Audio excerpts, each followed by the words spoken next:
তিনি শেখ হাসিনা সরকারের অবৈধ নির্বাচনের বৈধ মেয়র হিসেবে নিজেকে ঘোষণা করার দাবি জানিয়েছিলেন। গত সরকারের সমস্ত কিছুকে অবৈধ ঘোষণা করতে হবে যদি আমাকে যদি বলা হয় যে আমার ওই রায়টি অবৈধ ছিল। মাননীয় একজন সংসদ সদস্য ইশরাক হোসেন, উনি একটি দাবিতে আন্দোলন চালিয়েছিলেন গত অন্তর্বর্তী সরকারের সময়। উনি শেখ হাসিনা সরকারের অবৈধ নির্বাচনের বৈধ মেয়র হিসেবে নিজেকে ঘোষণা করার দাবি জানিয়েছিলেন এবং আমার যতটুকু মনে পড়ে এই আন্দোলনটি বা ওনার এই দাবিটি ঘটেছিল 2025 সালের মে মাসে, যেই সময়টা আমি অন্তর্বর্তী সরকারের কোনো অংশ ছিলাম না। আমি অন্তর্বর্তী সরকার থেকে 2025 সালের ফেব্রুয়ারির শেষ সপ্তাহে পদত্যাগ করেছিলাম। ফলে ওনার এই অসত্য তথ্যটিকে সংশোধন করার অনুরোধ রইল মাননীয় স্পিকার। এই জন্য আপনার দৃষ্টি আকর্ষণ করছি, এটা খুব বেশি দিন আগের ঘটনা নয়। কারণ ওই আন্দোলনের পরে ওনার মনে থাকার কথা, উনি যেই ট্রফির কথা বলেছিলেন, ওই আন্দোলনের পরে অন্তর্বর্তী সরকারের প্রধান ডক্টর মোহাম্মদ ইউনূস লন্ডন বৈঠকে গিয়ে মাননীয় সংসদ নেতার কাছে সেই ট্রফিটি দিয়ে এসেছিলেন।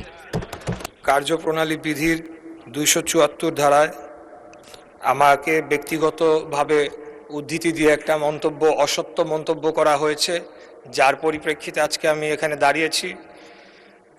আমি শুধু এই কথাটি বলতে চাই যে যদি অবৈধ নির্বাচনের অবৈধ দাবিদার আমি হয়ে থাকতাম, তাহলে ওই সময় বাংলাদেশের সর্বোচ্চ আদালত